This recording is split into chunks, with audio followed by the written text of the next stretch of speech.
नाजरीन, M24 public wise में आपका खैर मकदम है।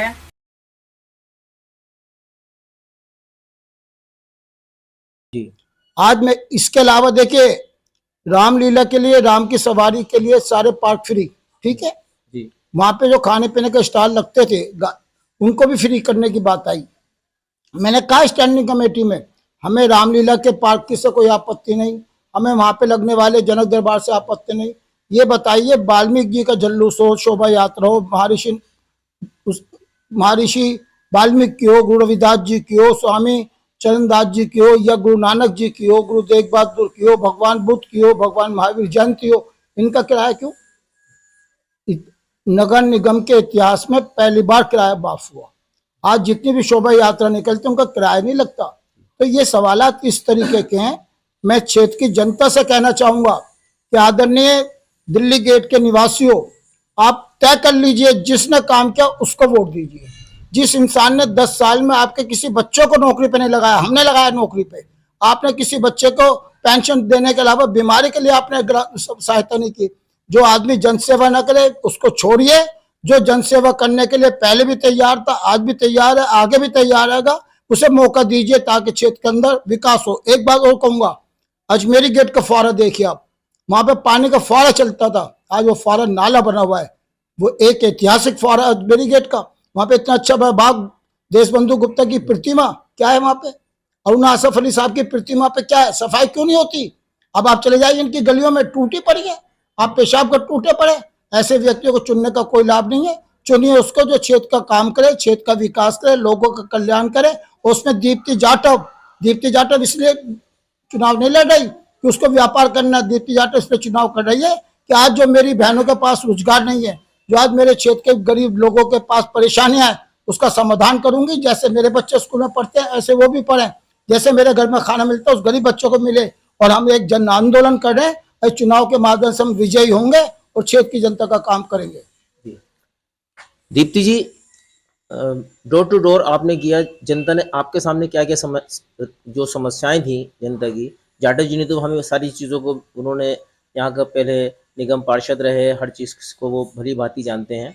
और लेकिन आपके सामने जनता ने कौन कौन सी समस्याएं अपनी रखी हैं, और आपने जनता को किन किन चीज़ों का वो दिया है वादा कि आप अगर जीत कर आती हैं तो ये काम आपने प्रथम नंबर पर करने हैं?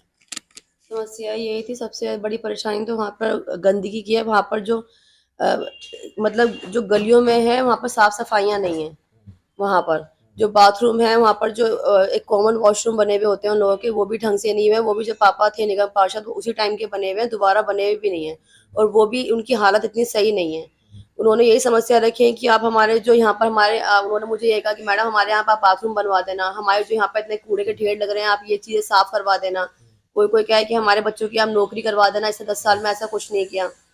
और यहाँ पर एक मैंने मंदिर देखा था, उस मंदिर में पानी तक नहीं आया। 10 दिन से वो मंदिर ही साफ नहीं हुआ है। जब ये सूर्य ग्रहण हुआ था उसके बाद से वहाँ पर पानी का ही इंतजाम नहीं है पूरा। उन्होंने, वो कह रहे हैं हमने राकेश कुमार से बोला भी था, लेकिन उन्होंने हमारी बात को सुन के अनसुना कर दिया। उन्होंने मुझसे कहा था कि मैंने बोला था आप ऑफिस में आओ, मैं आपको ये चीज़ करवा दूंगी। तो उन्होंने बोला, मतलब वहाँ इतनी समस्या है। जब मैं सामने से गई हूँ, गलियां पूरी टूटी पड़ी हैं वहाँ की गलियां। उन एरिया की नहीं बोलूंगी कि वहाँ पर जहाँ पर बगीची हुआ, हिम्मतगढ़ हुआ या फिर काली मस्जिद, सिर्फ उन्हीं एरिया की नहीं है।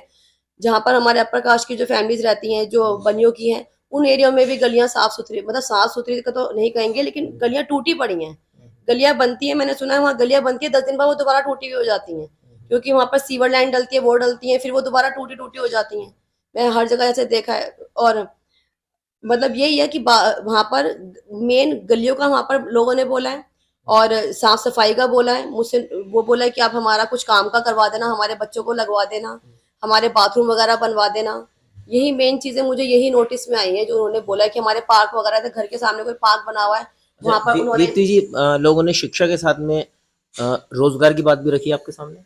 शिक्षा के लिए तो उन लोगों ने इतना, मुझे लगा नहीं कि वो लोग शिक्षा के लिए इतना कंसर्न है। मुझे ऐसा लगा उन लोगों से बात करके, वो सिर्फ अपने उसी चीज के लिए कि हमारा रोजगार करवा दो, जो उनके लोग बड़े लोग हैं। उन्होंने बच्चों की शिक्षा के बारे में तो बात ही नहीं की मुझसे। वो तो मैंने खुद ही नोटिस की, जैसे एमसीडी स्कूल्स में पढ़ाई वगैरह का सिस्टम अच्छा नहीं है, वो तो मैंने खुद ही नोटिस किया अपने साइड से। वो लोग इतना कंसर्न नहीं है अपने बच्चों की पढ़ाई के लिए, मैंने ये चीज देखी। उनके लिए जो सबसे ज्यादा जरूरी है वो गलियों की सफाई उनको गलियों की चाहिए है। सफाई हो हाँ, जाए, उनके बाथरूम बन जाए। मेन उनका यही है कि हमें एक बाथरूम की फैसिलिटी मिल जाए कि हमारी जो बहनें हैं, हमारी जो बेटियां हैं, वो उनको नहाने का, उनको अपने जाने का बाथरूम की फैसिलिटी उनको प्रॉपर मिल जाए। उनकी मेन कंसर्न यही है। जो गलियां टूटी पड़ी है वो प्रॉपर हो जाए। किसी किसी गली में तो लाइट ही नहीं है। मैं काली मस्जिद में गई थी, वहां पर लाइट ही नहीं थी प्रॉपर। वहां पर हम अपना फोन की टॉर्च लेके जा रहे थे, वहां पे इतने गड्ढे हुए पड़े थे कि मैं तो गिर भी गई थी वहां पर करते हुए। तो वहां पर ऐसी प्रॉब्लम है कि हाँ, लाइट्स भी जो लगी हुई थी वहां पर, जो हाइमस वगैरह लगे हुए थे, वो भी तभी लगे थे जब पापा मरे थे 2007 से लेकर 12 तक, वो तभी लगे थे। दीप्ति जी, वहां पर डोर टू डोर करने में आपको क्या लगा कि आपको जो जनता अपनी समस्या आपके सामने रख रही है उसका पूरा का पूरा समर्थन आपके साथ? हाँ, वो कह रहे हैं कि हम आपके साथ हैं। वो मुझसे उन्होंने यही कहा था कि राकेश को तो वहां पर मैंने सुना है कि वहाँ बगीचे में उसको एंट्री भी करने नहीं देती। मैंने ये भी सुना कि वो जो बीजेपी की जो लीडर है, जो प्रत्याशी हैं, उन वो जो बाहर के जो रोड होते हैं, जैसे बगीची हुआ या कोई भी एरिया होता है, वो बाहर बाहर में जाके चली जाती हैं। वो अंदर गलियों में तो उन्होंने एंट्री भी नहीं की है।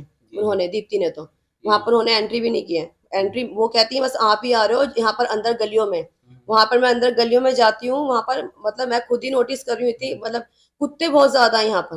मैंने तो ये चीज देखी, यहाँ पर कुत्ते इतने ज्यादा हैं। अगर ये चीज भी अगर हो सके कि वो हट सके, तो ये मुझे लोगों ने बहुत कहा कि कुत्तों को थोड़ा आप इनका वो नहीं, करें, क्योंकि वो गंदगी नहीं, फैलाते आप हैं अगर बहुत जीतती ज्यादा। हो, ये तो यहाँ की जनता की ये समस्या है। हमारे पास भी बहुत शिकायत आती है कि कुत्ते ज्यादातर बच्चों के काट लेते हैं। बच्चे काट लेते हैं, उसके लिए ऊपर भी से आपको सोचना होगा। हाँ, वो काट भी लेते हैं, ऊपर से गंदगी भी फैलाते हैं। वो गलियों में जाते हैं तो उनकी पड़ी रहती है गंदगी, तो वो चीज की, उस चीज से भी मेन गंदगी फैलती है। वो हर जगह उनका यही रहा। और कूड़े के ढेर की सबसे बड़ी परेशानी है यहाँ पर। लोगों को इतनी समझ नहीं है कि हम जो अपने कूड़े की जो भी कोई कूड़ा है, अब तो फिर भी गाड़ियां ऐसे आती हैं कि वो गाना बजता है तो आता है, तब भी लोगों में इतनी समझ नहीं है। कूड़े की जो थैलियां होती है उन्हें घर के सामने फेंक देती हैं। मैं अपने वहाँ भोगल की हूँ, मेरे जो पियर है वहां पर ऐसा सिस्टम नहीं है। वहां पर कूड़ा उठाने वाले आते हैं, आपके घर से वो लेके जाएंगे। लेकिन यहाँ अगर आप 7 बजे घर से बाहर निकल जाओ ना, यहाँ आपका बाहर निकलना मुश्किल है। जब मैं सुबह मॉर्निंग वॉक के लिए जाती थी, आपके सामने कूड़े पड़े रहते हैं। लोग तो ऐसे करते हैं, घर के ऐसे कुछ खाना भी है ना, वो भी ऐसे ही फेंक देते हैं। मतलब लोगों में यहाँ पर समझ नहीं है। मैंने ये चीज देखी है कि साफ सफाई की लोगों में भी थोड़ी कम है। उन्हें भी थोड़ा एजुकेट करना होगा कि आप इस तरह से करिए। और थोड़ा जो निगम पार्षद का काम होता है कि मतलब कि वो प्रॉपर तरीके से कराए। मतलब मेन निगम पार्षद का ये है कि एक मीटिंग बिठाए कि आप उन्हें भी एजुकेट करें, क्योंकि जो थोड़े लोग एजुकेट नहीं होते उनकी थोड़ी कमी भी होती है कि हाँ, उन्हें लगता है कि हाँ बस फेंक दो कूड़ा, वो ले जाएंगे। तो उनको ये भी नहीं बताना होगा कि अगर आप ऐसी गंदगी फैलाओगे तो आपके बच्चों को भी बीमारियां लगेंगी इस चीज से, क्योंकि मक्खियां होंगी, गंदगी होगी, तो उनके बच्चों को भी बीमारियां लगेंगी। लोगों को भी एजुकेट करने की जरूरत है यहाँ पर बहुत ज्यादा। हम बात कर रहे थे दीप्ति जाटव जी से, और यहाँ पर कांग्रेस की वो प्रत्याशी हैं वार्ड 77 से, और वो पूरी उम्मीद है कि वो वार्ड 77 से जनता ने जो उनके सामने सारी समस्याएं रखी हैं उसका वो समाधान करेंगी और जनता के हित में काम करेंगी। M24 पब्लिक वॉइस से मैं मकसूद राही, कैमरामैन जुएब के साथ। नाजरीन, आप हमारे चैनल को लाइक करें, सब्सक्राइब करें, शेयर ज़रूर करें।